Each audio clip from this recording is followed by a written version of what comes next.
ಕೃಷ್ಣನ ಬಗ್ಗೆ ಹೇಳ್ತಾ ಇದ್ದಾರೆ. ಭಗವಂತ ಕೃಷ್ಣ ತನ್ನ ಅಚಿಂತ್ಯ ಅದ್ಭುತ ಶಕ್ತಿ ಸಾಮರ್ಥ್ಯದಿಂದ ಎಲ್ಲ ಕುಹಕವನ್ನು ವಿಫಲಗೊಳಿಸಿದ, ನಿರಾಸ ಮಾಡಿದ, ಅಂದರೆ ವಿಫಲಗೊಳಿಸಿದ. ಏನಿದು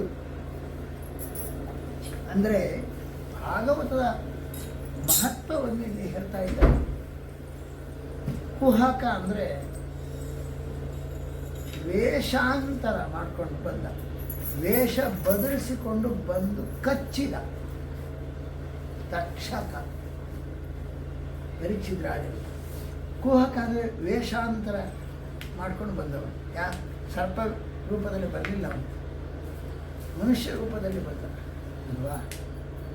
ಹಾಗಾಗಿ ವೇಷಾಂತರವನ್ನು ಮರೆಸಿಕೊಂಡು ಬಂದಂತಹ ಅವನು ತಕ್ಷಕನನ್ನು ಕುಹಕ ಅಂತ ಕರೀತಾರೆ. ಅವನನ್ನು ಭಗವಂತ ಏನು ಮಾಡಿದ? ಅವನು ನಿರಾಸ ಮಾಡಿದ. ಅವನನ್ನು ಏನು ಉಪಯೋಗ ಇಲ್ಲಂತೆ ಮಾಡಿಬಿಟ್ಟ. ವಸ್ತುತಸ್ತು ಶೃಂಗಿಯ ಶಾಪದಿಂದ ಪ್ರಚೋದಿತನಾಗಿ ಆ ತಕ್ಷಕ ನಾಗ ಬಂದು ಕಚ್ಚಿದ. ಸರ್ಪ ಕಚ್ಚಿ ಸತ್ರೆ ಅದು ಅಪಮೃತ್ಯು. ಬ್ರಾಹ್ಮಣ ಶಾಪದಿಂದ ಪ್ರಚೋದಿತ ಸರ್ಪ ಕಚ್ಚಿದ್ರೆ ಇನ್ನೂ ದೊಡ್ಡ ದೋಷ, ಸದ್ಗತಿ ಆಗುವುದಿಲ್ಲ.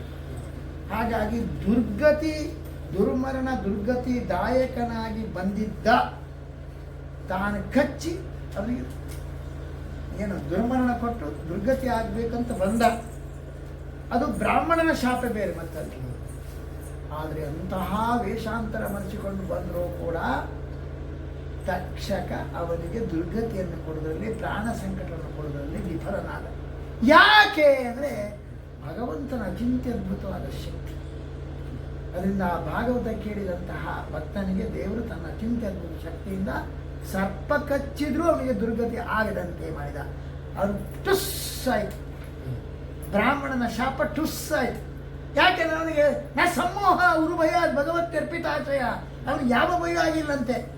ದೇವರನ್ನೇ ನೆನೆತಾ ಇದ್ದಾಗಿ ಸರ್ಪ ಬಂದದ್ದು ಕಚ್ಚಿದ್ದು ಭಯ ಯಾವುದಿಲ್ಲದೆ ಆನಂದದಲ್ಲಿ ದೇಹ ಬಿಟ್ಟು ಬೇಜೆ ಗಜೇಂದ್ರ ಧ್ವಜಪಾದ ಮೂಲಕ ಭಗವಂತನ ಪಾದ ಕಮಲವನ್ನು ಹೋಗಿ ಸೇರೇ ಬಿಟ್ಟ.